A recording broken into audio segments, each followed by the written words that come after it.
Dios le bendiga, hermanos. Estamos contentos de estar nuevamente delante de ustedes y delante del Señor. Les saludamos desde el Centro Cristiano Fuego Santo, desde la hermosa ciudad de Hanford, en California, la ciudad deseada y no desamparada.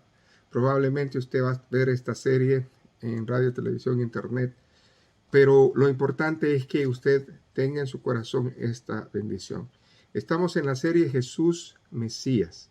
Y hoy vamos a desprender un tema que es extenso, probablemente se tome dos estudios, pero lo importante es que usted atesore en su corazón esto. Y es las credenciales del Mesías en los evangelios.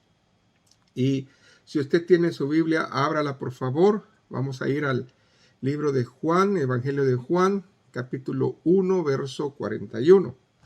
Y la palabra se va a leer en el nombre del Padre, el Hijo y el Espíritu Santo. Este halló primero a su hermano Simón y le dijo: hemos hallado al Mesías, que traducido es el Cristo. Gloria al Señor. Ya hemos orado y estamos listos y dispuestos a retomar la bendición que la palabra tiene. Así de que, ¿por qué no hacemos una cosa? Le invito a que retome esta lección, este texto original en el capítulo 1, pero quiero que lo leamos, hermanos, desde el versículo 35 hasta el, hermanos, 41.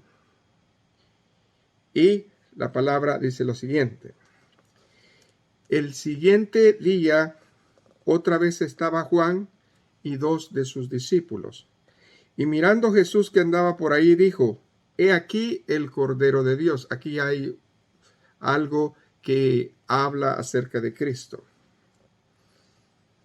Le oyeron hablar los dos discípulos y siguieron a Jesús. Y volviéndose Jesús y viendo que le seguían, le dijeron: ¿qué buscáis? Ellos le dijeron: Rabí, que traducido es maestro. Y la pregunta que le hicieron es: ¿dónde moras? Le dijo: venid y ved. Fueron y vieron dónde moraba y se quedaron con él aquel día, porque era como la hora 10:00. Andrés, hermano de Simón Pedro, era uno de los dos que había oído a Juan y había seguido a Jesús. Este halló primero a su hermano Simón y le dijo: hemos hallado, ¿a quién hallaron? Al Mesías, que traducido es el Cristo.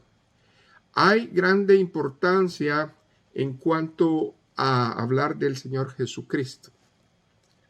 Y hoy vamos a tratar de entrar a sus credenciales, a sus nombres y a sus títulos que la Biblia habla. Hay por lo menos 200 nombres y títulos a través de la Biblia que hablan de Jesucristo. Y hoy deseo que usted y yo veamos pues 50 de ellos, pero quiero que me ayude, por favor. ¿Y a qué me va a ayudar usted? Bueno, pues me va a ayudar a pronunciarlos, me va a ayudar a decirlos. ¿Por qué? Porque es importante que nosotros lo hagamos. Así de que yo lo voy a decir y usted quiero que lo repita, porque a lo mejor usted nunca ha mencionado o nunca ha tenido el privilegio de hablar de estos títulos o de estos nombres. Así de que, ¿por qué no lo hacemos con todo el corazón? El primero es Salvador, Redentor, Pan de vida, Señor, Creador, Hijo del Dios viviente, Hijo unigénito, Hijo amado, Santo de Israel, admirable, consejero, Dios fuerte, Padre eterno, príncipe de paz, Rey de reyes, cabeza de la iglesia, omnipotente, Alfa y Omega, Maestro, Rey de los judíos, sumo sacerdote, profeta, maestro, Emanuel, abogado, mediador, juez, principal piedra del ángulo, autor y consumador de la fe, Cordero de Dios. Y ahora vamos a ver la segunda slide. Y dice, buen pastor, pastor y obispo de las almas, el Verbo, manantial de agua viva, roca, Mesías, la vid verdadera, renuevo, novio, aurora. Y hay una palabra que a lo mejor usted no conoce, que es Silo. Y Silo, hermanos, está en Génesis 49:10. Y dice Génesis 49:10, no será quitado el cetro de Judá, ni el legislador de entre sus pies, hasta que venga Silo, y a él se congregarán los pueblos. Silo se traduce como el Mesías, que vendría de la tribu de Judá. Así de que ahora hemos conocido un nombre que está ahí en la Biblia, pero probablemente no lo conocía. El león de la tribu de Judá, la estrella resplandeciente de la mañana, la imagen del Dios invisible, el yo soy, el Hijo del Hombre, carpintero, el camino, la verdad, la vida, Rey de Israel y Cristo. Usted acaba de declarar 50, hermanos, 50 nombres y títulos de Jesucristo. Es una bendición porque la Biblia registra 200, pero hoy tuvimos la oportunidad de declarar 50 de ellos y para la gloria del Señor lo hemos hecho. Pero hoy deseo concentrarme en las credenciales del Rey, pero en los sinópticos, en el Evangelio de Mateo, Marcos y Lucas. Y también vamos a tocar parte del Evangelio de Juan. Acuérdese que los nombres y los títulos del Señor Jesucristo son una muestra de lo que Él es. Y esto se dio para la demostración de su divinidad, de su realeza, de su humanidad, de su amor, de su misericordia, de su deidad, de su omnisciencia, omnipotencia y omnipresencia. Y la prueba está constituida en que los diferentes autores que estuvieron inspirados por el Espíritu Santo a través de los evangelios, no solamente dijeron un nombre o un título, sino que se proclamó estos nombres. Y yo solamente por falta de tiempo deseo, hermanos, hablar acerca de Señor. Vamos a hablar acerca de Cristo. Y los títulos Salvador, Hijo de Dios e Hijo del Hombre. Así de que no nos alcanza el tiempo para desmenuzar todos estos, pero sin duda van a ser de bendición. Así de que voy a dar citas para que usted las apunte y para que usted las medite. Porque en este estudio acerca de las credenciales del Mesías, tenemos que verlo bajo la óptica, bajo el lente del Espíritu Santo, porque es el Espíritu Santo que lo da a conocer. Así de que, en primer lugar, nosotros vamos a hablar acerca de Señor, y luego de Cristo, y después de los tres títulos, Salvador, Hijo de Dios e Hijo del Hombre. Cuando hablamos de la palabra Señor, en los evangelios se observa algo muy importante. El Evangelio de Marcos y los textos más antiguos no aplican el término a Jesús porque es llamado maestro con frecuencia. Escuche bien, cuando nosotros escudriñamos los sinópticos, estamos viendo el nombre de Jesús, pero oímos mucho el título de maestro o rabí. Y fíjense bien, maestro lo oímos con mucha frecuencia, pero la palabra rabí solamente la oímos en Cristo 4 veces. Y esto debe de tener una importancia para nosotros. Y nosotros vemos aquí que la palabra habla acerca de ciertas escrituras allá en el Evangelio de Marcos. Y váyase conmigo para que usted pueda ver unos ejemplos de cómo aplica esta palabra. En el Evangelio de Marcos, en el capítulo número 7, váyase al verso número 24 al 30, para que usted entienda lo que está ocurriendo. Una mujer gentil que está mostrando su fe. Y ahí vamos a escuchar que es llamado Kairos, solo en 7:28. Levantándose de ahí, se fue de la región de Tiro y de Sidón, y entrando en una casa no quiso que nadie lo supiese, pero no pudo esconderse, porque una mujer cuya hija tenía un espíritu inmundo, luego que oyó de él, vino y se postró a sus pies. La mujer era griega y sirofenicia de nación, y le rogaba que echase fuera de su hija al demonio. Pero Jesús le dijo: deja primero que se sacien los hijos, porque no está bien tomar el pan de los hijos y echarlo a los perrillos. Cuando nosotros escuchamos esta frase común en los judíos, hacía alusión de que la fe era primeramente para ellos, para el pueblo de Dios, y que los pueblos gentiles no podían recibir eso porque no conocían la fe.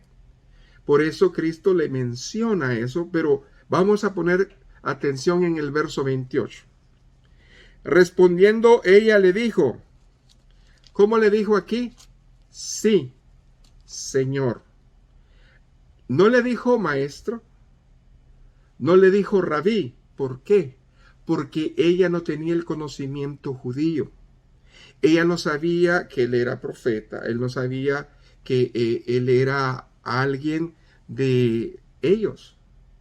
Entonces, el Espíritu le reveló que él no era el hombre común o un hombre como ellos, sepulcro blanqueado.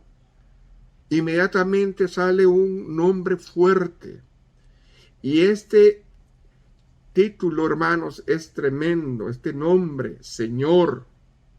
No le dijo, hermanos, maestro. No le dijo rabí. Le dijo Señor. Y aquí vemos que la palabra es tremenda. Pero aún los perrillos debajo de la mesa comen las migajas de los hijos. Entonces le dijo, por esta palabra, ve, el demonio ha salido de tu hija. Nosotros comúnmente valoramos la fe de la mujer sirofenicia, pero no entendemos que en ese momento Dios le permitió abrir los ojos espirituales a ella, así como a Pedro. ¿Y quién le dices vosotros que soy yo? Tú eres el Cristo, el Hijo del Dios viviente. Eso no se lo reveló carne ni sangre. Eso fue algo que salió espontáneo de ella, no lo pensó. Fue algo que Dios le reveló. Y esto implica mucho. Por eso dice, tú has reconocido quién soy yo y tienes fe. Y por eso desde este momento está el milagro. Luego dice, y cuando llegó ella a su casa, halló que el demonio había salido y la hija acostada en la cama. Vemos que nosotros a veces tomamos los títulos del Señor, de Cristo, a la ligera, cuando tienen poder en la bendición del Señor. También podemos leer la palabra del Señor aquí, hermanos, en Marcos 11, verso número 3.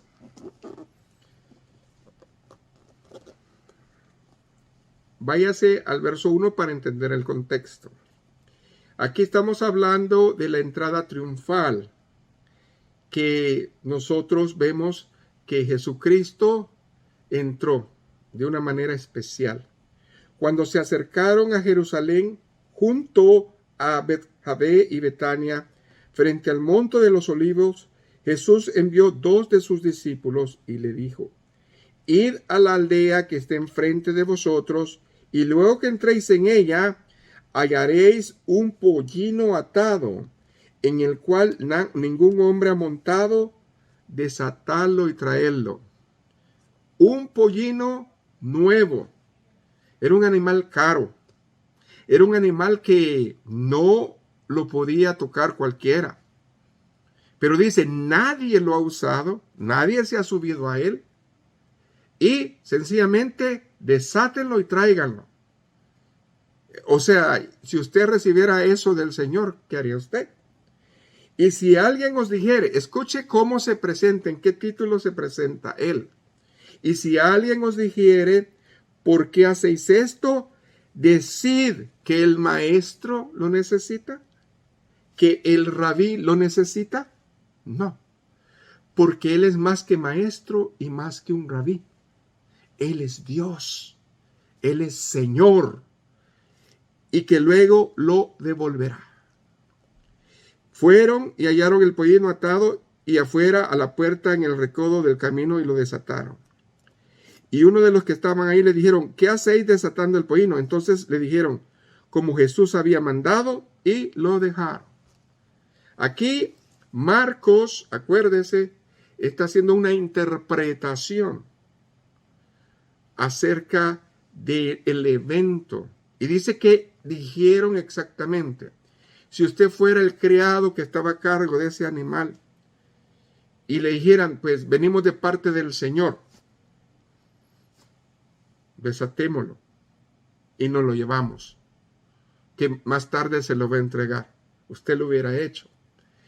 ¿Qué es en sí, pues? Es la autoridad en su palabra.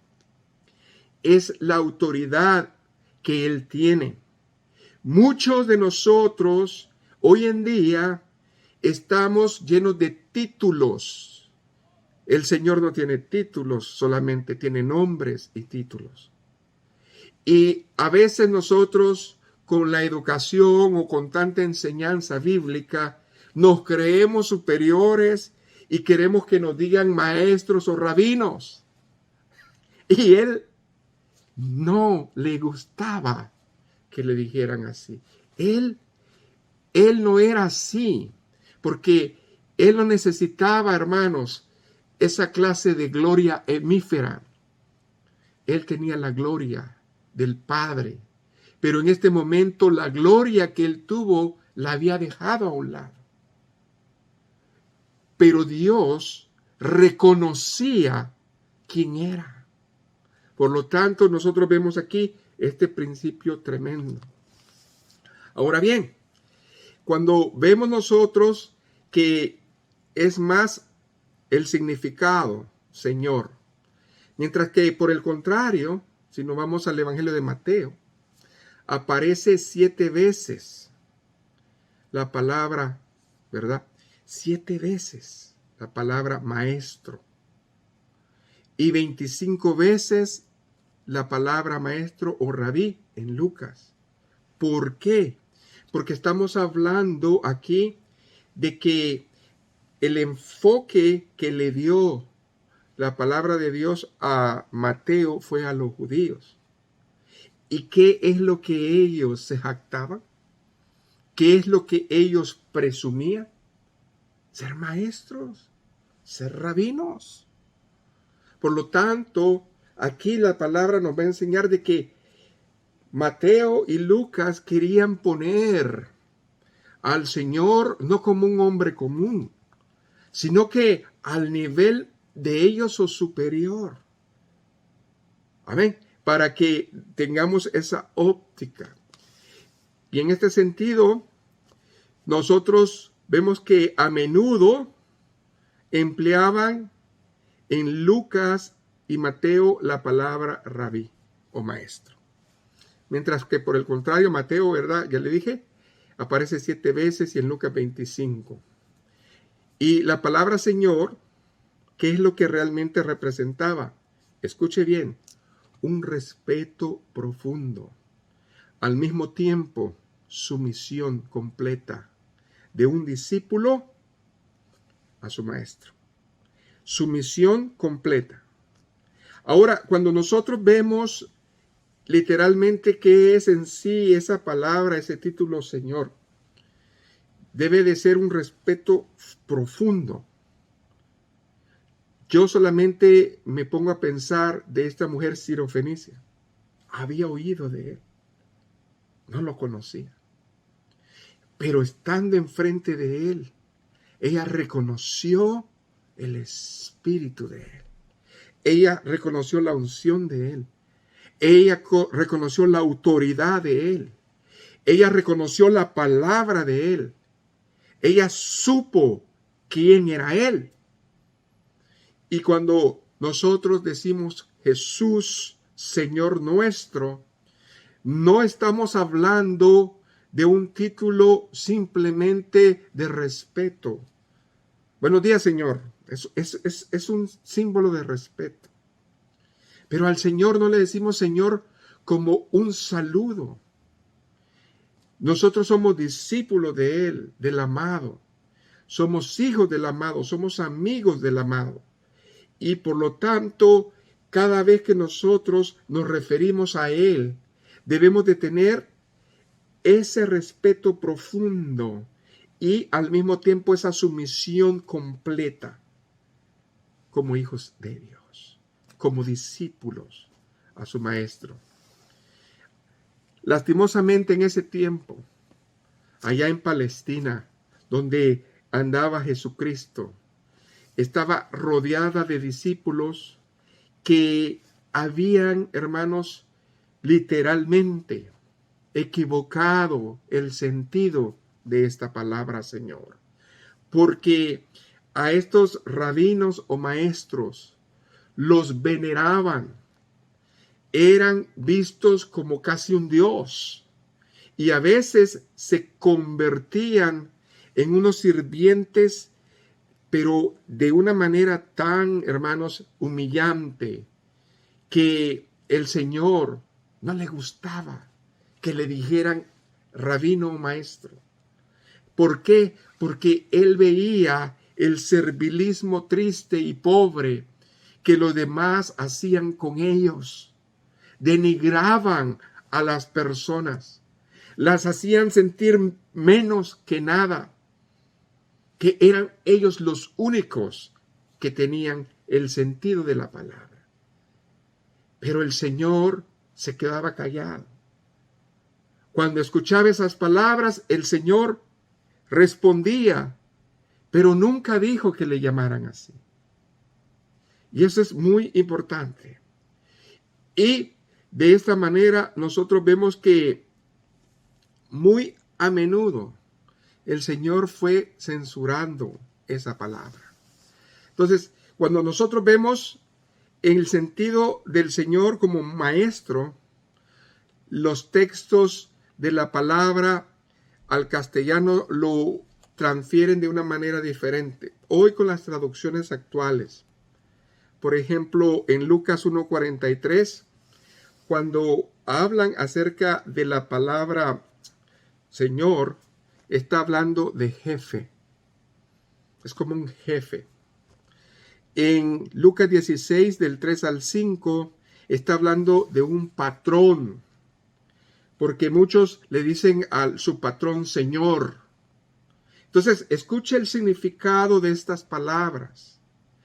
Y cuando nosotros tenemos el discernimiento y el Espíritu del Señor, entendemos la diferencia que hay en esta palabra versus la diferencia cómo la ocupan los demás. Por ejemplo, en Mateo 13:27 o Lucas 13:8, esta palabra, Señor, habla acerca de propietario, el dueño de una hacienda, el dueño de algo. O es el Señor de la casa. En Mateo 27:63 habla acerca de un Señor, pero como un gobernador. Si se fijan, todo alude a dos cosas. A una persona que tiene posición y autoridad, pero que no tiene sumisión ni humildad. Cristo era el Señor de señores y es Señor de señores, Rey de reyes, pero tiene una cualidad en su primera parusia, en su primera venida. ¿Y cuál es? Príncipe de paz. Quiere decir que el Señor no tenía que jactarse de nada. El Señor era Señor y no tenía por qué sentirse mayor que nadie. Y esto a mí me abre el entendimiento. Por eso, los diferentes usos de la palabra Señor nos recuerdan que la sociedad antigua estaba jerarquizada. En otras palabras, Jesucristo sufrió oprobio, humillación por diferentes razones, porque su estatus era de carpintero. Ellos no eran ricos. Ellos tenían una clase social baja y ellos habían de hacendados, de gobernadores, de propietarios, de patronos, de jefes. Jesucristo nació y escuchó esa palabra que la usaban y que los demás se denigraban para que ellos obtuvieran algo. Y Cristo estaba triste cada vez que las personas no entendían esa situación. Por eso es vital importancia que nosotros veamos la palabra del título Señor bajo la óptica de Marcos, bajo la óptica de Mateo, bajo la óptica de Lucas, bajo la óptica del judaísmo, donde nace la fe. Porque cuando nosotros vemos en la palabra del Señor dónde y por qué es que nace esta palabra, tiene sentido. No la podemos ver bajo el óptico del humano, porque esa palabra significa muchas cosas que no es lo que la fe se está refiriendo. Por eso los evangelios sinópticos nos llevan a recordar a nosotros, hermanos, que en la versión griega del Antiguo Testamento, usted sabe que es la Septuaginta, la Biblia de los 70, la palabra Señor, en primer lugar, nosotros la conocemos como Adonai, Señor. Y esta palabra, al traducirla del hebreo al griego, es un significado diferente, un significado completamente tremendo. Y luego, en el tetagrama que se designa de Dios a Israel, nosotros lo conocemos como Yahweh. Y es importante que nosotros lo pesemos de esa manera. Ahora bien, ¿cómo es que nosotros vamos a ir diferenciando estas palabras de la cultura o de los hombres? Porque la misma palabra del Señor nos enseña la importancia de estas cosas. Ahora bien, si nosotros nos vamos a Marcos, porque estamos viendo varias escrituras, en el capítulo 1, el verso 3. Marcos, capítulo 1, verso número 3. Si usted lee el contexto, puede apuntar del verso 1 al 3. Dice la palabra: principio del evangelio. ¿De quién es el evangelio, hermanos? De Jesucristo. La inspiración es directa, no es una ideología, no es una fábula, no es un cuento, no es una tradición. Es la buena nueva de Jesucristo, Hijo de Dios. ahí tiene el título claro, ¿verdad? Como está escrito en Isaías el profeta.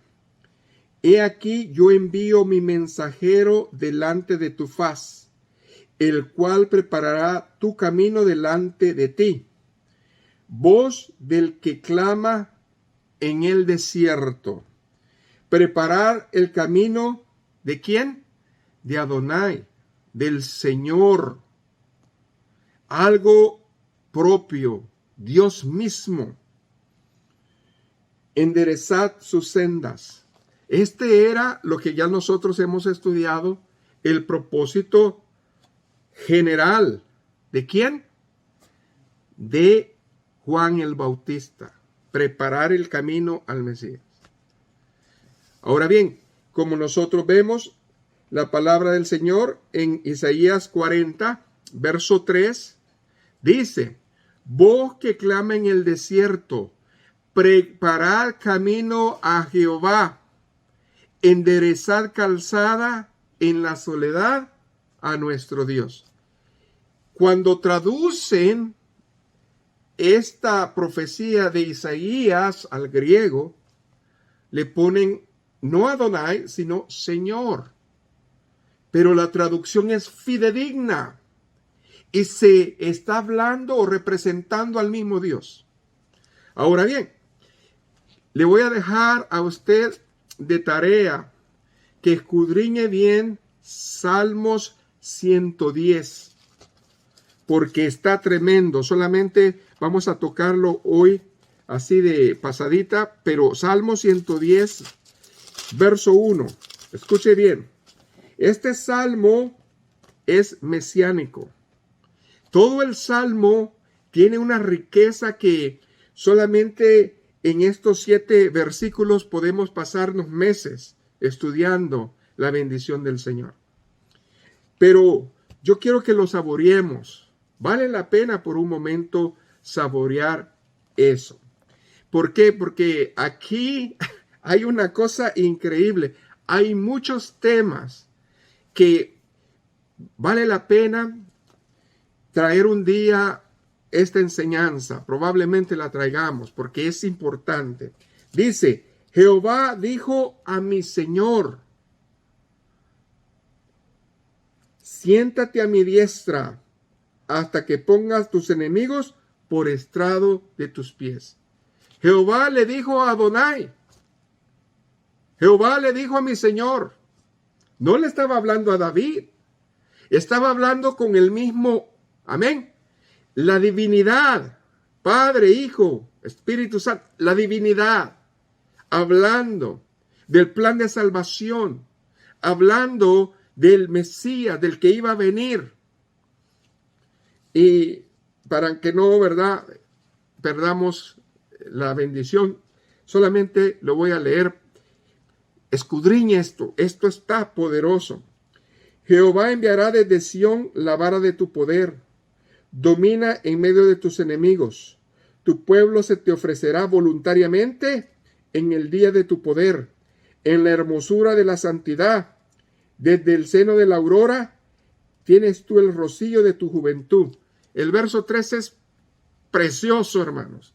Nos está diciendo acerca de que la salvación es voluntaria, completa, que tenemos que venir a Él. ¿Cómo, hermanos? De una manera voluntaria. Usted no está aquí conmigo porque lo han obligado, porque usted está, ¿verdad?, por tradición, por costumbre. Dice que la juventud. ¿Y por qué habla de juventud? Porque el Espíritu Santo se revela de una manera especial. Es el que nos renueva, es el que nos vivifica, es el que nos da dando nuevas bendiciones, renuevos. Entonces aquí está todo. Juró Jehová y no se arrepentirá. Tú eres sacerdote para siempre según el orden de Melquisedec. ¿Cuántos títulos ya vamos aquí? Hermano, esto está precioso. El Señor está a tu diestra, quebrantará a los reyes en el día de su ira. Juzgará entre las naciones, la llenará de cadáveres, quebrantará la cabeza en muchas tierras, del arroyo beberá en el camino, por lo cual levantará la cabeza. Vamos a traer este estudio, hermano. Me gozo con este estudio. Hoy no lo voy a poder tocar porque no avanzaríamos. Pero el Salmo 110 influyó grandemente a la reflexión cristiana en los primeros días. Estamos hablando que cuando la iglesia comenzó, cuando los discípulos comenzaron a ser enseñados por su maestro, el Salmo 110 fue un salmo de inspiración, de luz, que tiene un curso fijo, un rumbo claro, donde da específicamente las credenciales de Jesucristo. Por eso debemos de pesar la palabra y discernirla, hermanos, de esa manera, porque los primeros cristianos que comenzaron a hablar, porque eran griegos, estaban familiarizados con el Antiguo Testamento. Pero cuando lo tradujeron al griego, comenzaron a escuchar esa palabra, Señor. Y para ellos esa palabra no la tomaron como los rabinos, no la tomaron como que si era el patrón o que si era lo que ya explicamos, sino que ellos ya tenían, hermanos, en la traducción un hermoso entendimiento de que tenían que tener, ¿qué, hermanos? Acuérdense, un profundo temor, respeto y una sumisión voluntaria ante el Señor. Esto habla acerca de eso. Entonces, cuando ellos saben y entienden quién es, pues, el que vino, entonces comienzan a darle ese título ¿a quién? A Jesús. Y ese Jesús lo llevaba consigo, porque ese nombre era parte de la divinidad. Por lo tanto, el Señor lo aceptaba y sabía quiénes lo iban a discernir. Sabía quiénes iban a hablarlo de la manera que está puesta. Por eso, cuando nosotros vemos el término que fue puesto directamente a Jesús de Nazaret, fue en una forma de confirmación. Tal fue así que veían en él a un rey. Demandaban pues del Señor ese rey que iba a venir. Y la más fuerte evidencia del Nuevo Testamento dada a Jesús, que se consideró él mismo su Señor, no radica en el término mismo, porque ya lo explicamos. Para los rabinos y maestros que se sentían, ¿verdad?, los superiores, los señores, era para que ellos se inflaran, pero para el Señor no necesitaba inflarse de nada, porque Él era todo. Así de que cuando nosotros vemos cuál es la razón o el significado verdadero de la palabra Señor, se encuentra en el hecho de que Él se movía entre los hombres. Pero ¿en qué manera se movía? Era un hombre, 100% hombre, pero con la unción, la autoridad que tenía para tener el derecho de exhortar, de proponerle a otros las cosas. Por eso la palabra dice que él hablaba como quien tenía autoridad y no como los, ¿verdad?, escribas, como los demás. Entonces, ese título le daba al Señor esa autoridad de poder exhortar, de poder reprender, de poder enseñar, de poder hacer lo que él hacía. Jesús, cuando estuvo aquí en la tierra, exigió la prioridad de que le reclamaran su vida primeramente antes que el padre, que la madre, que el esposo y que la esposa.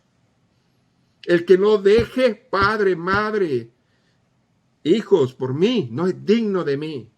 Él lo exigió. Declaró que tenía la autoridad sobre la Torá, sobre la ley. Declaró que tenía la autoridad sobre el Sabbat. En otras palabras, sobre el día del descanso para los judíos. Porque Él, hermano, sanó en el día del descanso. Él les enseñó que Él todavía tenía la autoridad sobre ese día. Llamó a los hombres así, mandándoles que dejaran a todo y le siguieran a Él. Solamente declaraba, sígueme. Y era todo.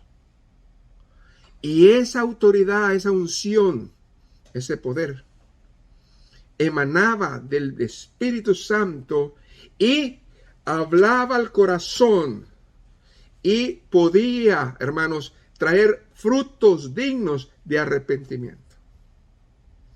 Por lo tanto, esa forma de actuar que él tenía le dio un más alto sentido a la palabra Señor. Y el Salmo 110 habla de eso. Jehová dijo a mi Señor, siéntate a mi diestra. Aleluya. Gracias, Señor, por tu palabra. Porque tú revelas, porque tú edificas, porque tú enseñas. Y apenas vamos con la primera, hermanos. Y ha pasado el tiempo. Y vamos con la segunda. Cuando hablamos acerca de Mesías o la palabra Cristo. Si usted se va, por favor, a la escritura original, que es en el capítulo Juan 1:41, usted va a ver una palabra ahí. Y luego vamos a leer el verso 25. El término hebreo para ungido es Masaya, pero no aparece en los sinópticos, no aparece en Mateo, Marcos y Lucas. Solamente lo hallamos 2 veces en el Evangelio de Juan. Lo hallamos en Juan 1:41 y en Juan 4:25. Ahí está. Juan 1:41 dice, este halló primero a su hermano Simón y le dijo, hemos hallado al Masaya, al ungido, que traducido es en griego Cristo. Hemos hallado al quien estábamos esperando, porque ellos eran conocedores de la palabra. Y en Juan 4:25 dice, le dijo la mujer, estamos hablando de la mujer samaritana, sé que ha de venir el Masaya, sé que ha de venir el Mesías llamado el Cristo, el ungido. Cuando Él venga, nos declarará todas las cosas. Y ella no sabía que estaba teniendo un encuentro con el Señor, con el Mesías, con Cristo.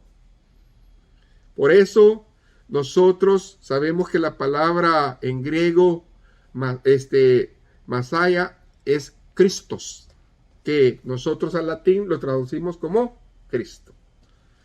Y eso es el título que nosotros vemos. Este título fue escogido por la iglesia primitiva como la mejor expresión de la personalidad y de la obra del Señor Jesucristo. ¿Por qué? Porque no solamente Juan el Bautista lo reconoció, sino que cada quien que era tocado por él reconocía ese poder, esa unción, esa autoridad en su vida. Y esto es algo que debemos nosotros de aprender, que no es, hermanos, que nosotros queramos decir estos nombres, porque muchas personas dicen, no gastes tu tiempo en decirle al Señor Cristo, en decirle al Señor, Señor, en decirle estas cosas. La Biblia las puso por una razón, y es para entender y glorificarlo a Él. Nosotros sabemos el nombre de Dios. Su nombre es Jesús. Pero también sabemos los títulos y los nombres con los cuales la Biblia lo presenta a nuestras vidas. Y el antecedente del concepto mesiánico viene del Antiguo Testamento. Esto no es que solamente es aquí en el Nuevo Testamento, sino que viene y se define del mesianismo. ¿Por qué? Porque es la expresión bíblica escatológica de la salvación. Por eso hay tanta confusión hoy en día, porque yo soy mesiánico y estamos hablando de un tema escatológico. Escuche bien, cuando hablamos de mesianismo estamos hablando de Cristo, pero Cristo en su completa faz, no solamente en su primera venida, sino en todo, en su pasado, en su presente, en su futuro. No nos podemos quedar, hermanos, acerca de un tiempo en Cristo, sino que Cristo es un todo para nosotros. Por eso, cuando comenzamos nosotros a ver la palabra en su punto de definición, tenemos que aprender a discernirla. Muchos hermanos todavía están literalmente leyendo la palabra, cuando la palabra no se lee solamente de esa manera. La palabra no se discierne literalmente solamente. Por eso el Señor nos tiene que dar el entendimiento y el discernimiento. ¿Por qué? Porque culmina este mesianismo en la era del reino de Dios. Y además de eso, señala una expresión de un concepto bíblico en tiempo y forma. ¿Por qué? Porque no se puede, hermanos, pensar lógicamente. Se tiene que discernir espiritualmente. Porque el mesianismo tiene que proponer un principio y fin señalado por Dios. Nosotros vemos el nacimiento de Cristo, vemos su tiempo en la tierra, vemos su muerte, vemos su resurrección, vemos su presente. Y en el presente, ¿qué es lo que está haciendo Dios? Jesucristo es nuestro ¿qué? Abogado, es nuestro sacerdote y está preparando lugar para nosotros. ¿Por qué? Porque esa es la función de hoy, pero viene una función futura, donde Él va a ser nuestro esposo. O sea que hay muchas cosas que encierran, pues, esta bendición. Y nos tenemos que fijar en la manera como vamos a hablarlo. Hay muchas personas que les gusta hablar, yo soy mesiánico, pero ¿qué es eso? O sea, ¿en qué manera lo percibes? ¿En qué manera lo hablas? En el centro de este proceso, cuando hablamos del ungido, del Mesías, debemos de verlo como un Salvador escatológico, no solamente del pasado, sino que del presente y del futuro. Muchos han dejado en las iglesias a Cristo crucificado. Muchos están todavía en sus ritos y tradiciones. Cristo, para entender qué es Cristo, qué es el Mesías, debemos de nosotros verlo en todo el contexto. Y ese contexto nos lleva a lo escatológico, a lo que viene también.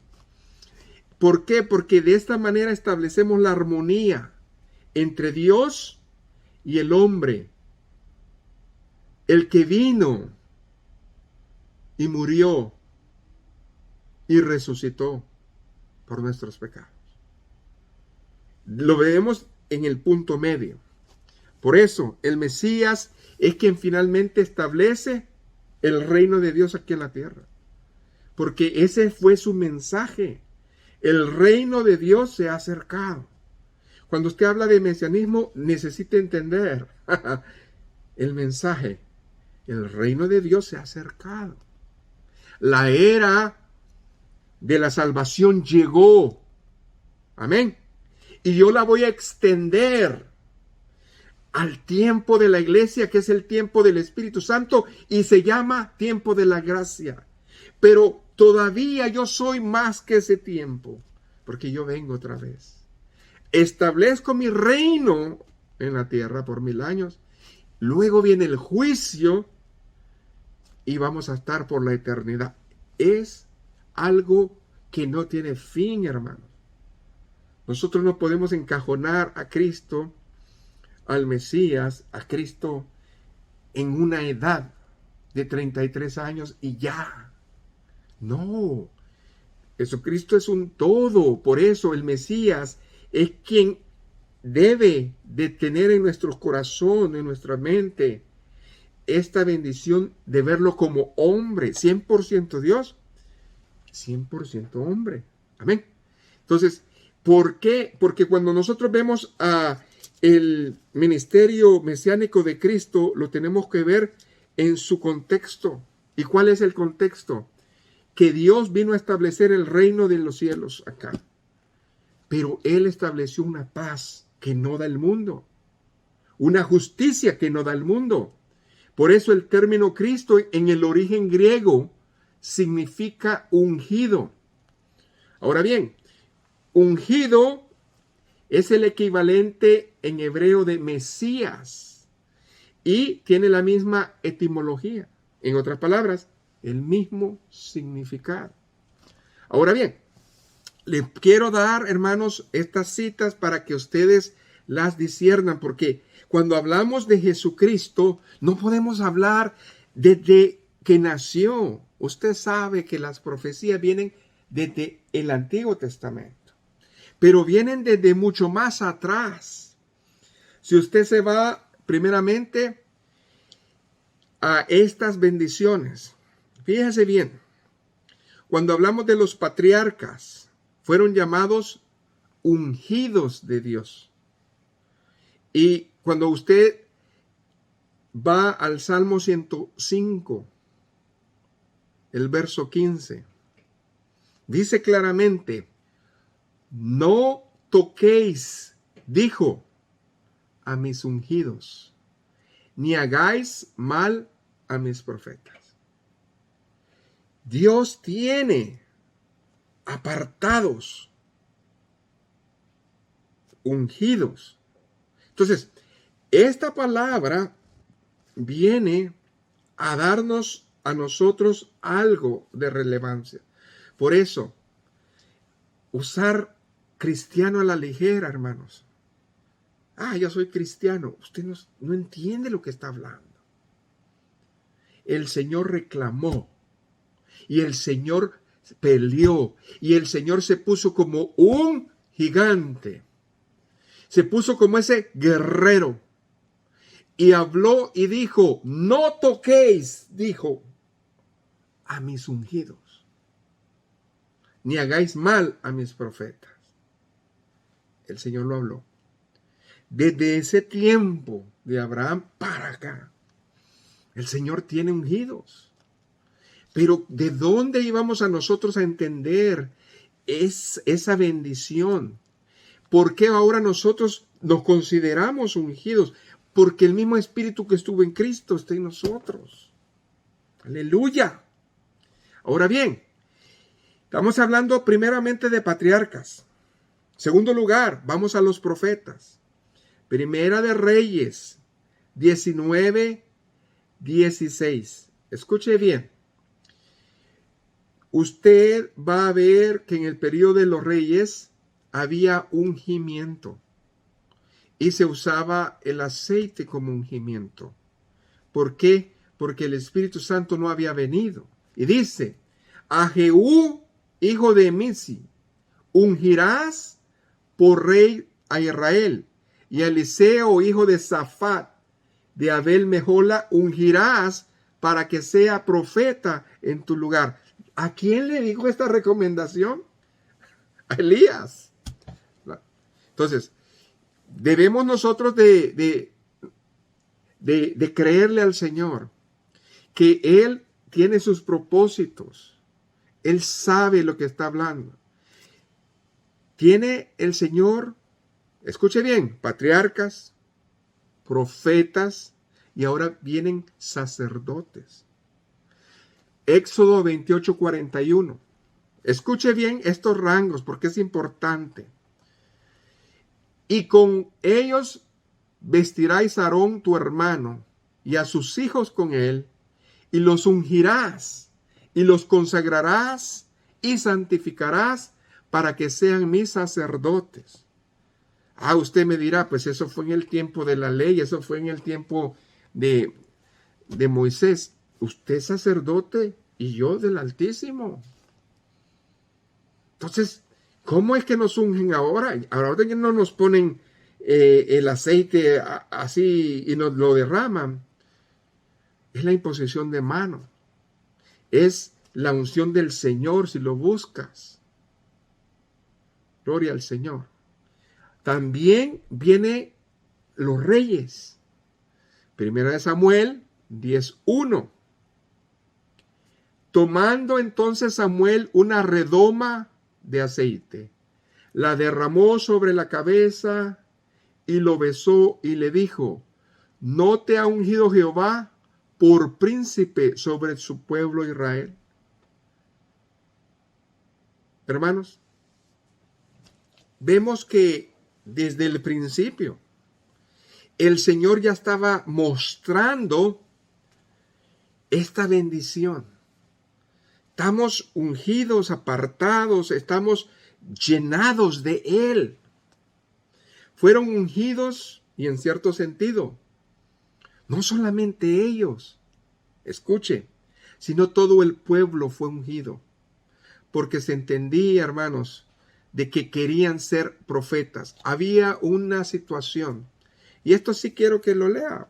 Váyase a Números. En el capítulo número 11.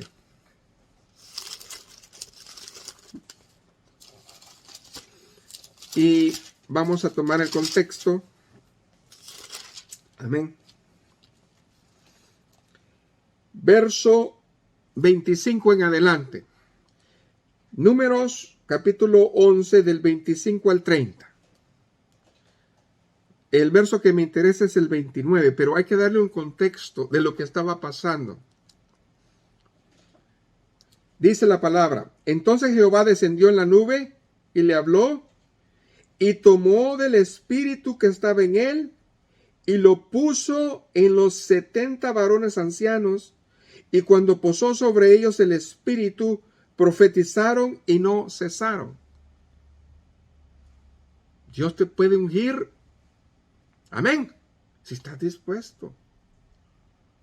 Se estaba quejando Moisés de que era el único. Le digo, bueno, pues yo te voy a mandar ayudante.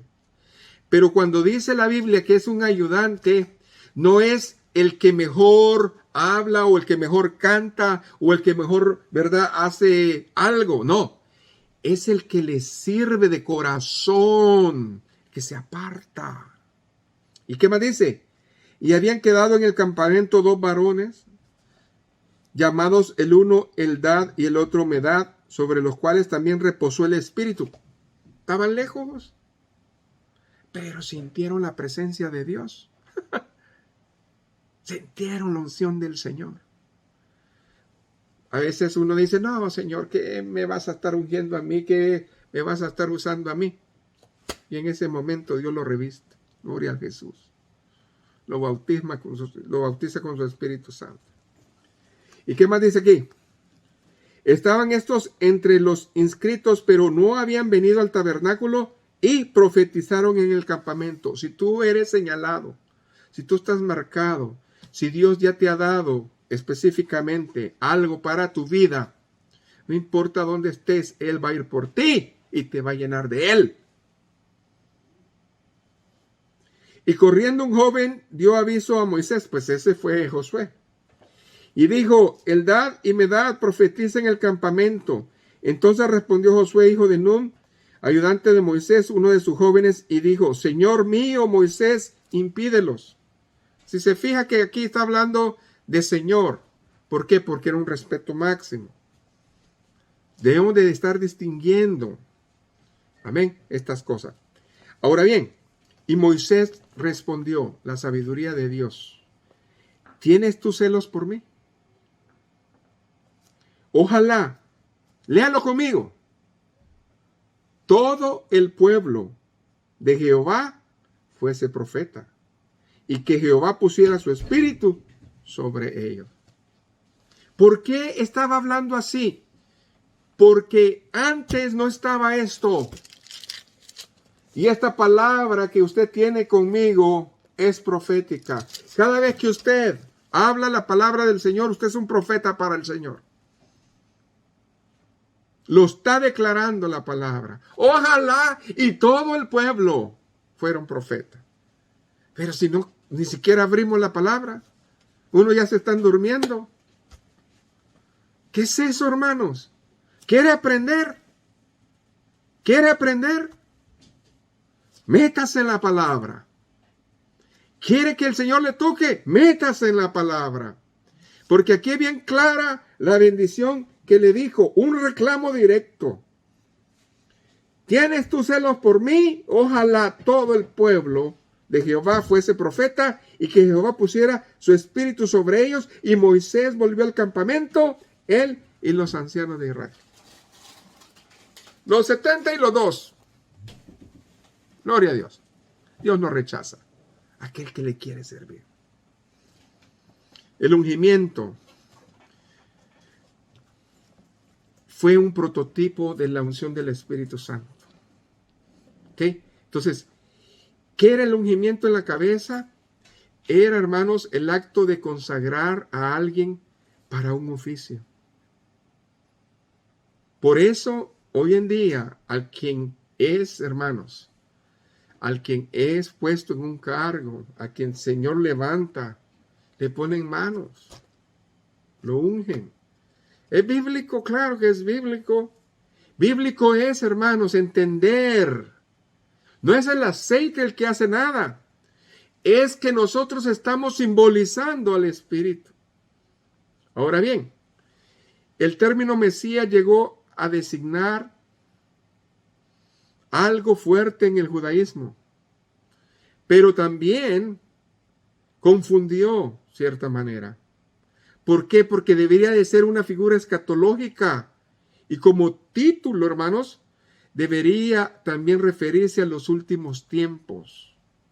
Por eso, cuando Juan el Bautista mandó a preguntar a Jesús si era el que había de venir, es porque él no pudo ver que este Mesías era también escatológico, que no era nomás para ese momento, que no era nomás para libertar literalmente una nación, era para que él entendiera que el reino de los cielos se había acercado para libertarlos en el corazón de sus pecados y que iba a ser permanente y para siempre. Va más allá de nuestro entendimiento.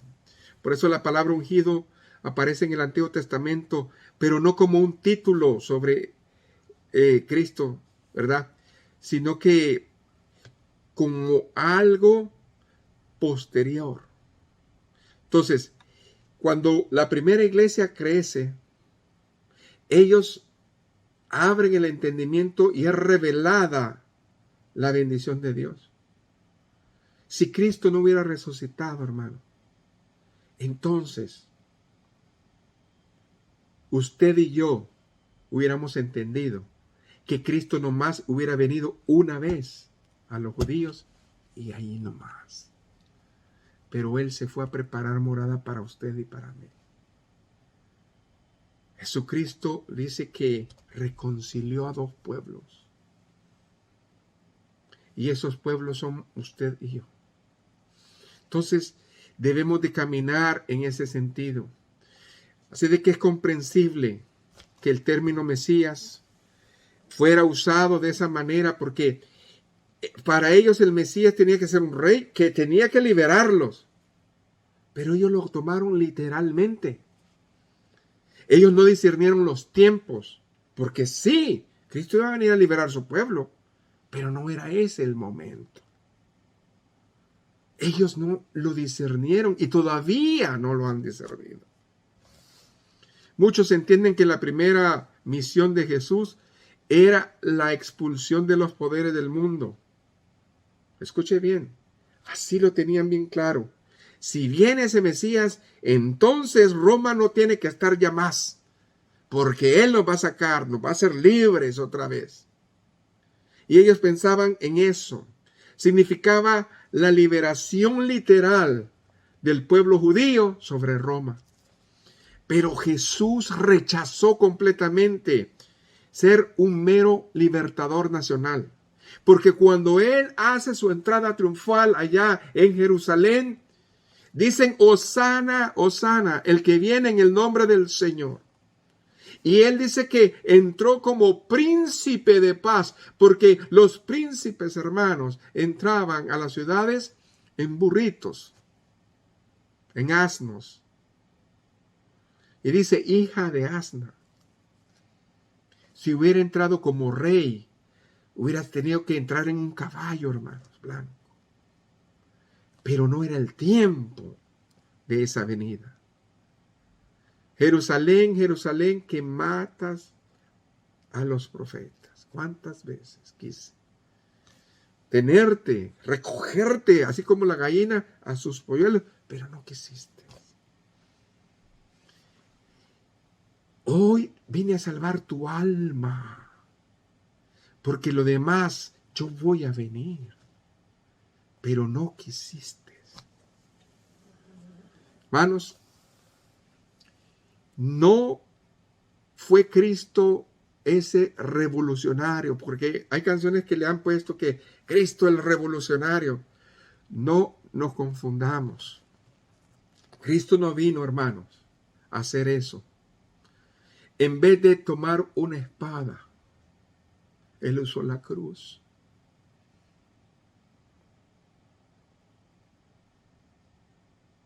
En vez de derramar sangre, Él dio su sangre.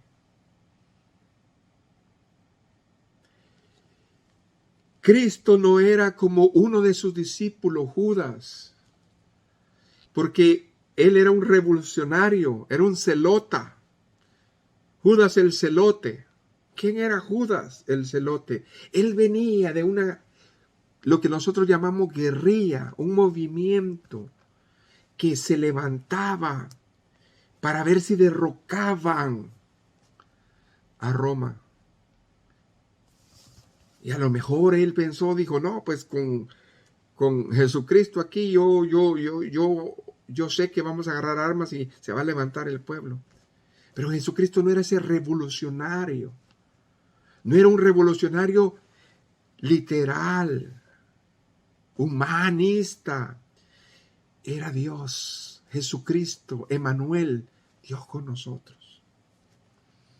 El título de Mesías que Cristo aceptó, Él lo interpretó como ese Hijo de hombre, como ese siervo firme, humilde, y como cordero enmudeció y no dijo nada. Isaías lo describe de la manera en que él vino, hermanos, humilde de corazón. Hemos visto dos hermosas figuras hoy, la cual nos desafían a que tengamos realmente una actitud diferente. Y nos faltan, hermanos, ver el Salvador, el Hijo de Dios y el Hijo del Hombre. Estos son interesantes temas en los cuales nosotros en estos tiempos debemos de pensar cuál es realmente el significado. Yo quiero hacer una oración y pedirle al Señor que en estos días nosotros meditemos en nuestro corazón estas cosas y que valoremos, pues, llamarnos realmente cristianos, ungidos, hijos de Dios, porque el Señor, a gran precio, Él nos libertó con esa sangre preciosa. Buen Dios y Padre, te doy gracias, Señor, por esta primera parte que hemos entendido, Señor, el valor, cómo confundió el hombre, Señor, estas cosas, y aún todavía los confunde. Los hombres de hoy en día se pelean por títulos, Señor, y tú los rechazabas. Te molestaba que te dijeran rabí. te ofendía que te dijeran maestro, porque sabía en su corazón que aquellos que se decían ser eran unas personas déspotas, miserables, que no tenían compasión ni misericordia. Mas sin embargo, aceptaste llevar esos títulos por amor a Dios, porque aquel que era libre, aquel que entendió, supo que tú eras Adonai, supo que tú eras Dios, Emmanuel, Dios con nosotros. Gracias, Señor, por tu bendición, por tu amor, por tu fidelidad, Señor. Gracias por tu visitación, porque esta es la primicia de lo que viene esta semana, Señor, y de lo que va a venir a nuestras vidas. La gloria sea para usted. Amén y amén. Que el Señor me los bendiga, hermano.